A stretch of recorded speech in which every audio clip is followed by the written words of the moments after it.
It was picking the tent up with me inside of it in one corner and going like this and pulling my feet up like that.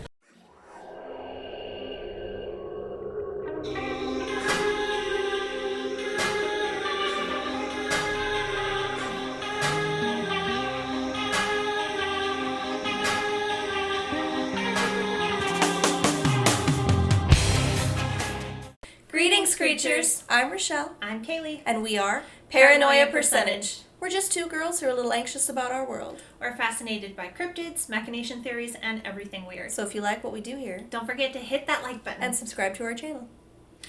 This is part 2 of our Bigfoot mini-series?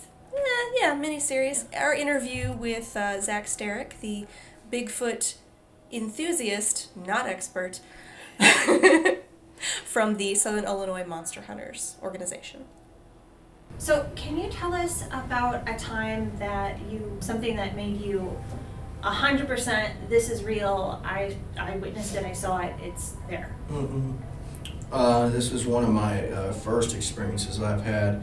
It happened back in August of 2017. Me and my granddad were doing some maintenance late at night on our disc mower.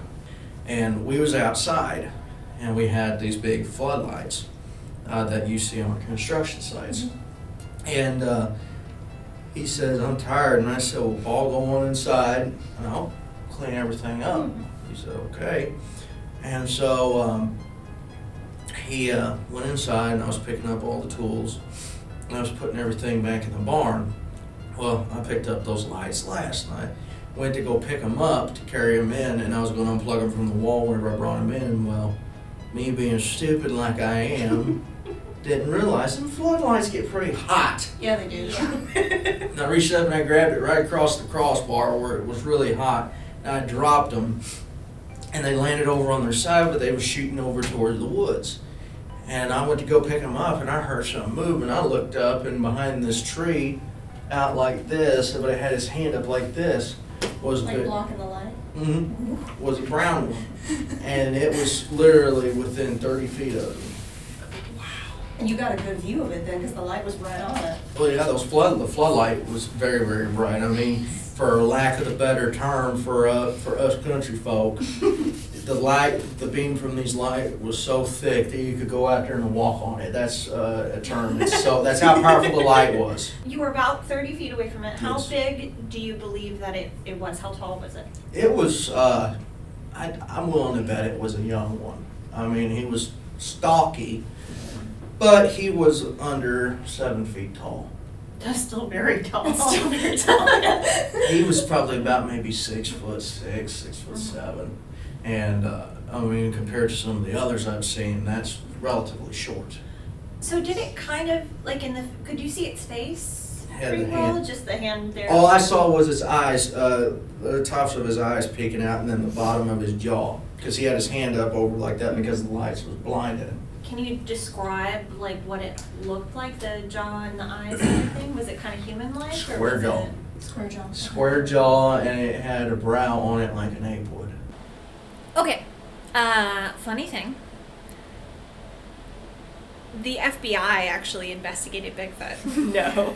Yeah. That's awesome. Okay, so in 2019, there was a record released by the FBI from an inquiry from the 70s. So they didn't investigate in 2019, but the record was released in 2019. They investigated in the 70s. In 1976, director Peter Byrne of the Bigfoot Information Center sent the FBI about 15 hairs.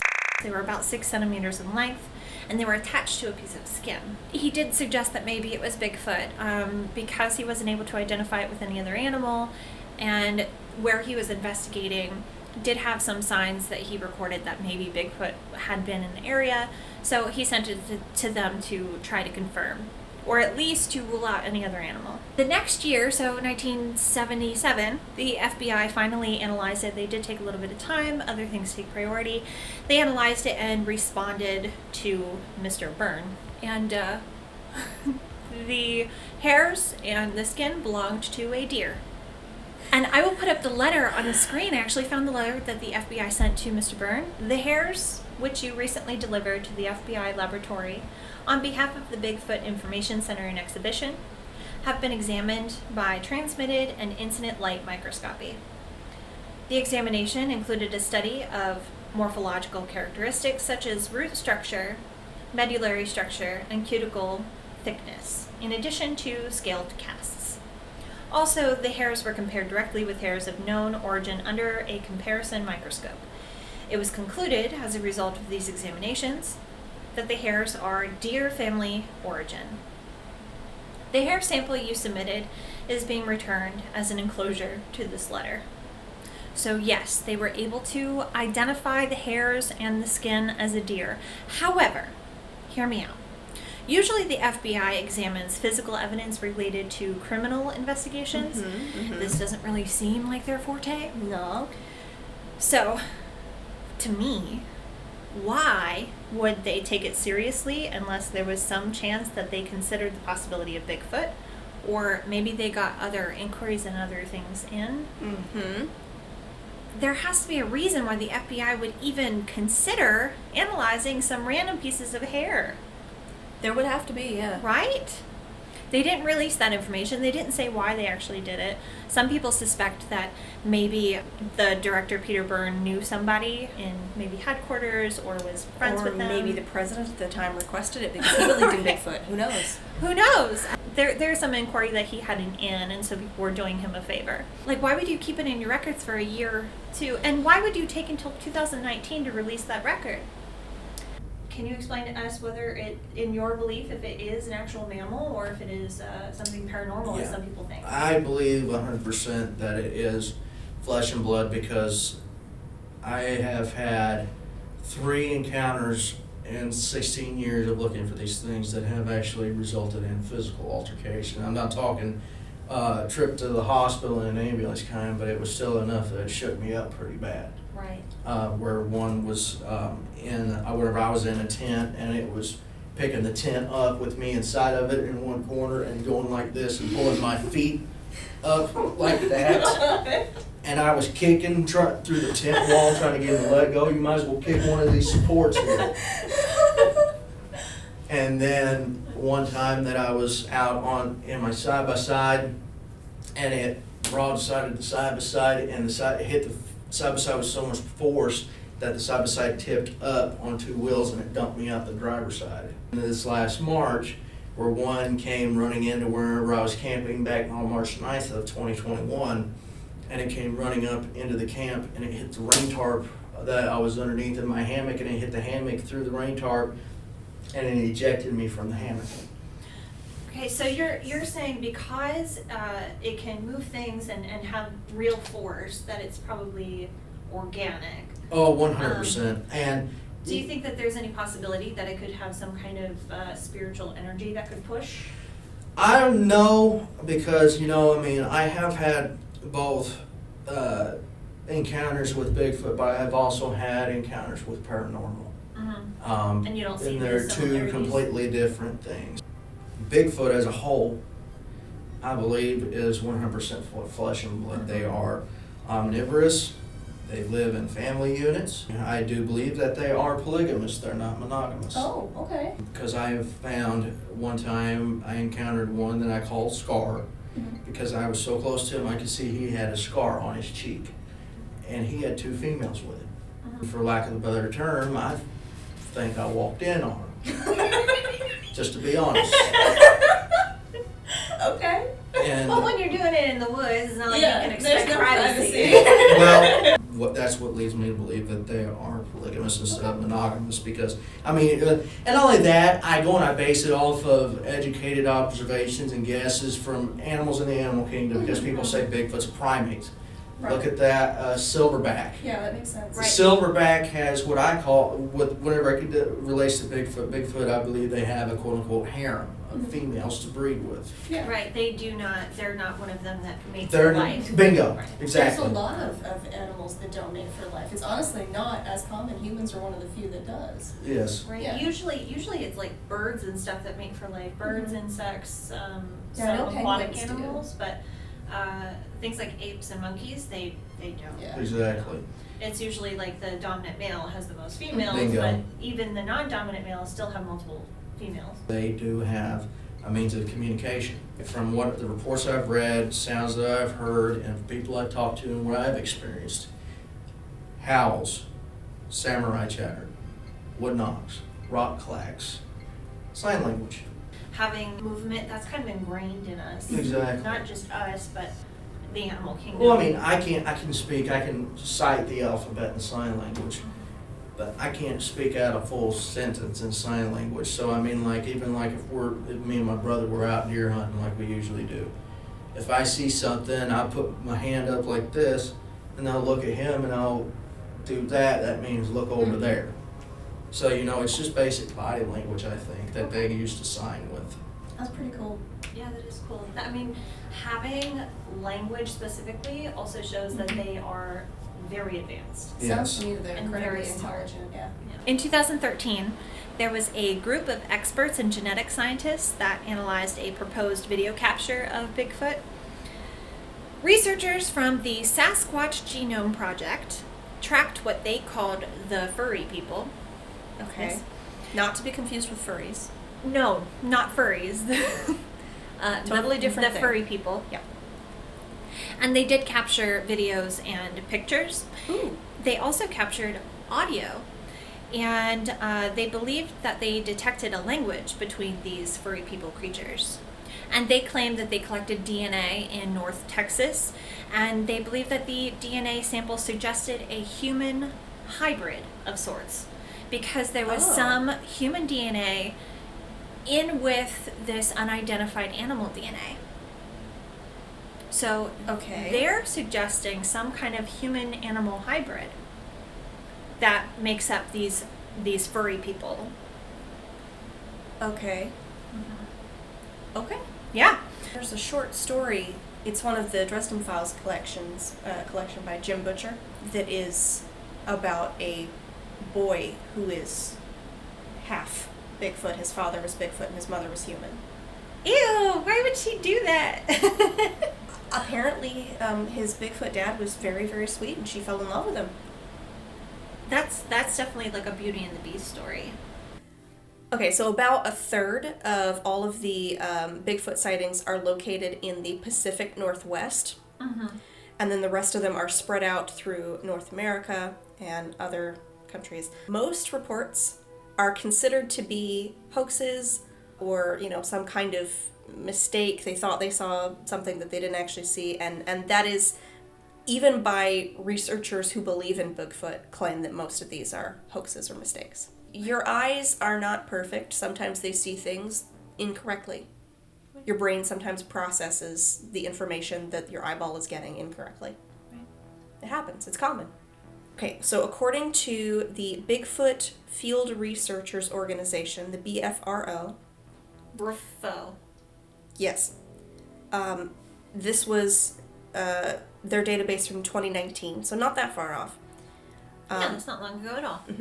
Washington has over 2,000 reported sightings, California over 1,600, Pennsylvania over 1,300, New York and Oregon together, I guess, over 1,000, and Texas just over 800. Oh my god.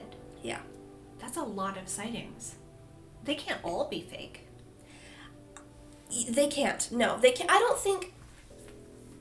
I'm not sold on Bigfoot as existing. I do not think that all of the sightings are fake. I think that a lot of them are probably... you thought you saw something different than what you actually saw. That's just my opinion. Right. I do not discount that some of the sightings could be 100% legitimate and that it could be a creature that exists. I don't know.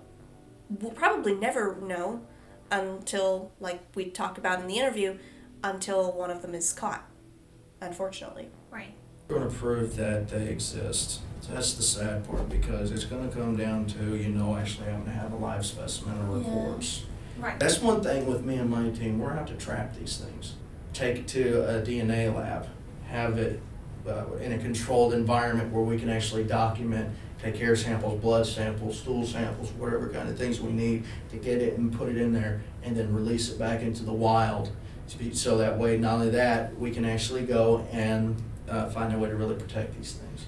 Unfortunately, though, even if you did capture one and bring it, they probably would end up dissecting it. Even though the hope would be to release them into the wild, and if we already had many other samples and have already done some research, then we can start to release them into the wild. But the first one, the first one is going to be dissected. Exactly, and and I mean, you're right too. I mean, it was just like with the Architeuthis, the giant squid. Mm-hmm. In Norse mythology, it was the kraken, and it was just rode off his drunk sailor tales until some guy back in 2006 caught one in his nets. Yeah. The lowland gorilla. It was just wild ape men in the woods, and it was folklore until someone actually brought back the hands of one. Right. With the panda bear, until someone brought back the hide, it was just something of legend. Right. And even with the Lazarus effect, the coelacanth, they found fossils of this thing that's millions of years old, and then they found one off the coast of Africa in 1937. The thylacine, the Tasmanian tiger, back in 1927, it went extinct officially. But there's still people seeing them all over in New Zealand and Australia and Tasmania. And it's actually on camera. It's not by word of mouth. There's actually been video and photographs of the thylacine in the wild. So it's only a matter of time before Exactly. we'll know for sure, because we'll be able to at least, at minimum, have very clear photographic or video evidence. But if we can get one, that would be ideal, obviously. It's going to come down to that, because here's the thing. Everybody's got Photoshop. Yeah. Everybody's got all kinds of stuff. Yeah. It's And CGI easier. is just getting better and better and better and more realistic, and people are going to say, well, it Exactly. was just created. It's easier to go and doctor or photograph or video than to and debate that than to debate a body. You'll need to go just take a selfie with one. I'm so back and forth on this one. Yeah? Yeah, because I know Zach. We grew up in the same area. And I know he's not lying. Right. I want to believe him, but at the same time, everything inside me has always been taught not to believe in things like that. So, I don't know. This is a hard one. There is very little evidence other than sightings to definitively say that this is a thing. Well, I was at like 0 before starting any research and talking to Zach. Now, it's possible. Like our oceans, we only have mapped 5% of the ocean floor. Yeah, there are definitely ocean creatures that we don't know Right. of. And we Definitely. discover new species and new animals every single day. Yeah, absolutely. But this is a big boy. This is a very big boy. I feel like how can we not have captured one by now if it exists? I mean, they have to either just be way stealthier than we can even comprehend, Right. stupid fast, Yeah.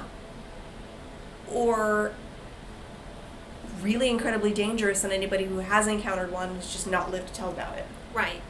There are some people who believe that Bigfoot is a mythological creature that can disappear at will I and don't believe that. can maybe teleport or go through dimensions. We didn't really talk too much about that because there isn't a lot on that, but some people do believe that he can just teleport to another place, and that's why he can't be captured. My percentage on that is 0. I feel like that's got to be more likely, in my opinion, than a creature that has been sighted thousands and thousands of times but cannot be captured. I don't know. I think if Bigfoot does exist, it's flesh and blood. It's not You think supernatural. That's just my feelings on it. Well, I think it's probably just a bear. It's just bears. I think that because there's Could be. and I'll try to find a picture of it, but there is a genetic problem with some bears in their lower spine where they only stand upright. Mm-hmm. They don't live very long. It's not very healthy for them. I know some bears can stand upright and walk, but these bears can only stand upright and walk. In that case, I could see maybe somebody seeing it because it has the long arms and it's upright and it's furry, and especially if it's dark outside, maybe it's kind of grumbling a little low. Okay. My percentage has to be, I think it's like at 5% now. Okay. I think it's possible. I think I'm maybe a little higher than you. I'm gonna go 15. Wow, 15. Yep. That's relatively high for me, but I in no way am sold. But thank you very much for coming on and talking to us about the Bigfoot. 100%. We didn't know a whole lot about it. We don't have any personal experience with it. But I know that a lot of our viewers really, really love cryptids. And so we did want to do this one because it's one of the most well-known cryptids out there. But seriously, thank you very much for coming on. You can find us on Twitter at Paranoia%, Tumblr as Pdubs Podcast, and Facebook and Instagram as Paranoia Percentage.